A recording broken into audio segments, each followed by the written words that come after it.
各位觀眾朋友，大家好，歡迎收睇粵語焦點，我係阿玲。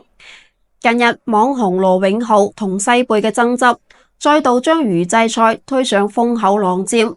羅永浩喺西貝用餐之後就話，幾乎全部都係預製菜，仲咁貴，實在太過分。西貝創始人賈國龍就回應話，按照國家規定，我哋冇一道係預製菜，而且100%唔係預製菜。先唔討論呢度係咪存在文字遊戲，以及法律定義與大眾認知之間嘅差異。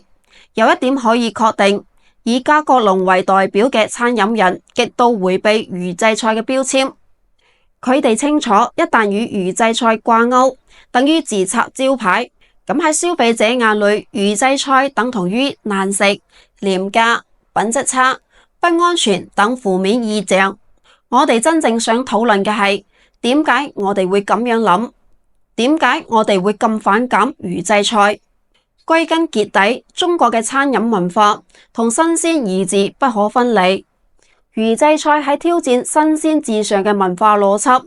喺中餐語境裏，新鮮既關乎時間，亦都關乎味道。喺時間維度，新鮮意味住即時性，從田間地頭到餐台以分秒計算。時間越短越新鮮，比如符合廣州人新鮮標準嘅魚，必須係游水生魚現殺，從生物到食物嘅轉換喺1-2個鐘內完成。食品科學講究速肉喺宰殺後經過排酸風味先至佳，例如牛肉經過12個鐘排酸先軟嫩柔美，但係潮汕人唔贊同，現殺嘅牛肉仲未來得切排酸，甚至肌肉仲喺度跳動，過清湯散熟，蘸上沙茶醬先算入口新鮮。喺 SARS 新冠疫情之前，大部分菜市場都設置有活禽宰殺嘅區域，因為消費者鍾意新鮮嘅雞鴨。香港因為2次 SARS 疫情，徹底將菜市場嘅活雞交易區取消啦，改成賣冰鮮雞。香港市民對此怨氣好重，唔少菜市場嘅生意嚴重下降，甚至停業關閉。喺南方省份，消費者尤愛熱氣肉，即係從屠宰場直接運輸到終端，唔經過冷鏈嘅豬肉。喺科學上，冰鮮肉可以防止細菌滋生，仲可以排酸，更為合理。但係喺菜市場，科學都要讓道。我喺海南嘅田野調查發現，早上6點前賣熱氣肉嘅攤位就開始排隊，豬肉摸起來仲有餘溫。喺消費者眼裏，呢個先係新鮮嘅肉。相比之下，往往超市入邊嘅冷鮮肉無人問津。舌尖上嘅中國嗰句最優質嘅食材，往往只需要最簡單嘅烹飪，就係新鮮文化嘅最佳詮釋。預製菜做嘅係同新鮮相反嘅事。新鮮文化希望盡量保持食物嘅鮮活狀態同埋本味，盡早完成烹飪，落肚為安。但係預製菜行業將食材變成咗時空壓縮品，令本來應該鮮活清蒸嘅鱸魚安靜咁瞓喺冰櫃入邊入味，保質期變成咗18個月。預製菜仲突破咗各種物理距離嘅限制，令曾經嘅地方性特色變得唾手可得。而家網購平台預製菜欄目、佛跳牆、海陸空一鍋鮮等等招牌閃亮，好似要將全球美食盡收囊中。咁既然消費者唔買單，點解唔用嗰啲新鮮食材，反而用咁多預加工嘅嘢呢？事實上，連鎖餐飲已經無法離開預製菜或者預加工食材。連鎖中餐高速發展嘅核心驅動力而係中央廚房。根據中國飯店協會發佈嘅2021年中國餐飲業年度報告顯示，目前門店數超過10家嘅連鎖餐飲企業中，68.3% 採用中央廚房嘅運作模式。由於中央廚房運營成本並唔低，連鎖規模越大，中央廚房嘅效能優勢越明顯。中央廚房指嘅係由總部統一採購食材，喺標準化程序上進行清洗、切配、包裝，將食品加工成半成品或者成品，再高效配送至門店。以有547家門店嘅某餐飲企業為例，華南地區門店嘅大部分食材由3個中央廚房處理配送。喺其中央廚房已經完成好生魚切片、調味料包、蔬菜切配等工序。到咗門店，廚師只需要負責熬湯、灼熟魚肉、淋油等基本操作。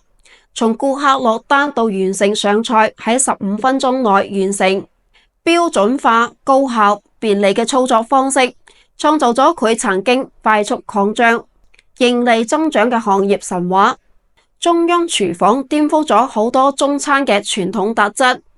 首先，中央廚房擺脫咗對地方食材嘅依賴。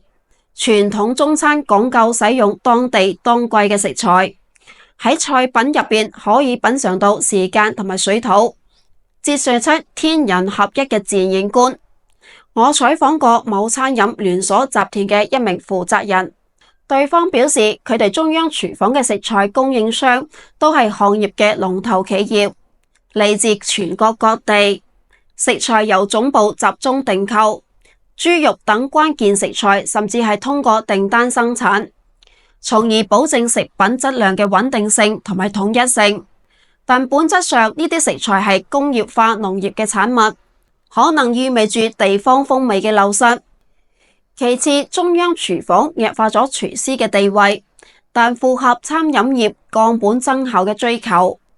喺傳統嘅中餐館，好嘅廚師就係好味道嘅首要保證。甚至好多顧客都係奔住廚師嘅名聲而嚟。中央廚房嘅機械化程度高，有切菜機、鋸骨機等各式各樣嘅機械設備參與食材嘅加工。到咗門店後，廚師好似流水線嘅工人咁，根據標準程序操作。連鎖餐廳嘅廚師唔再係味道掌門人，唔需要高超嘅廚藝，亦都唔依賴經驗。甚至離職啦，都極容易被替代。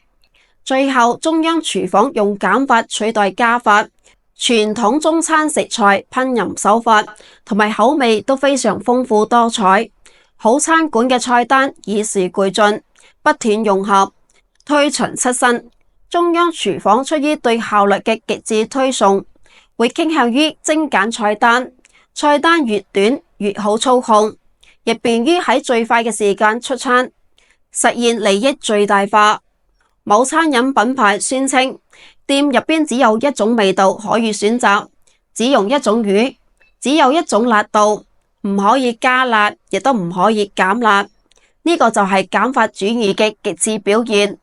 中央廚房帶嚟嘅集約化效益非常明顯，佢可以幫助連鎖中餐節省原材料嘅成本、人力成本以及門店嘅租金。流水線嘅設計同埋標準化程式，可以將餐飲企業推入複製黏貼嘅擴張快車道。中央廚房唔單止可以提高企業嘅生產效率，而且可以建成開放嘅供應鏈平台，對外賦能。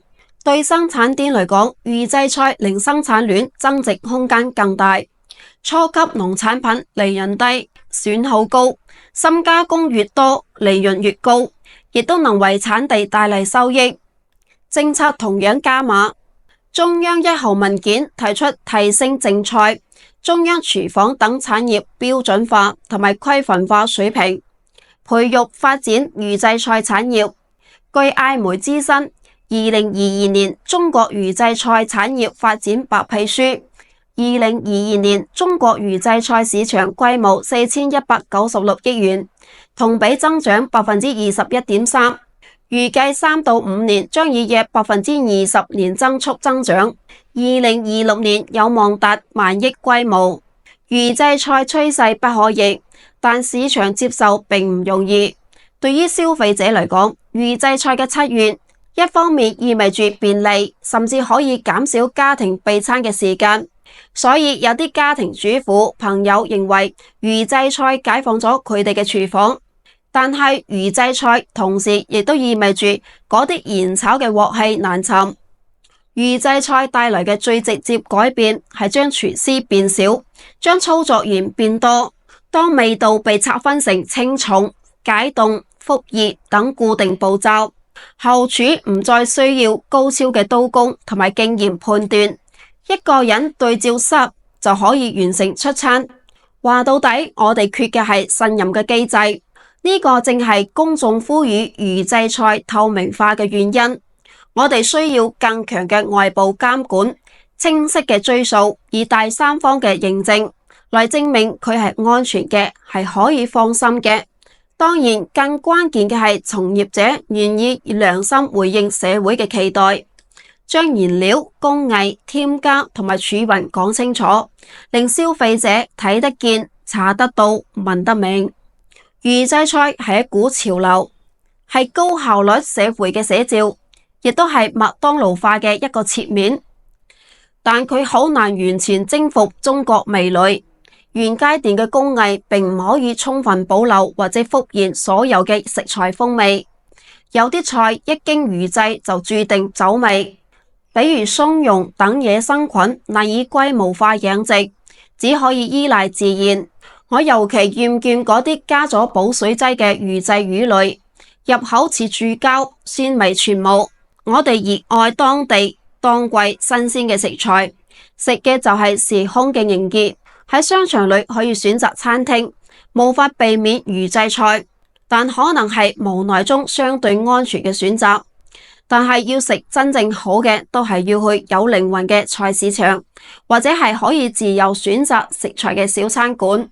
商場之外，仍然有好多好食而唔貴嘅去處，總有一啲食物注定無法被預製所復刻。今期嘅節目就到呢度啦，感謝大家收睇，我哋下期不見不散。